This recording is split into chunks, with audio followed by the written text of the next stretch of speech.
હું આજે થોડું વર્ષા ઋતુ વિશે કહીશ. વર્ષા ઋતુ ઉનાળો પૂરો થયા બાદ પછી વર્ષા ઋતુ ચાલુ થાય છે અને વીજળીના કડકડાટ અને કાળા વાદળ છવાઈ જાય છે અને મેઘરાજાની સવારી સાથે મેઘરાજા વરસે છે. કયા પાકો થાય ચોમાસામાં? ચોમાસામાં સિંગ થાય અને કપાસ મકાઈ. કપાસ, મકાઈ અને જુવાર થાય છે. કયા ફળો થાય? સીતાફળ અને કલેલા, જાંબુડા.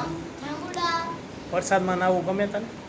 વરસાદમાં મને નાહવું બહુ ગમે છે અને રોગચાળો ફેલાય છે અને જુદા જુદા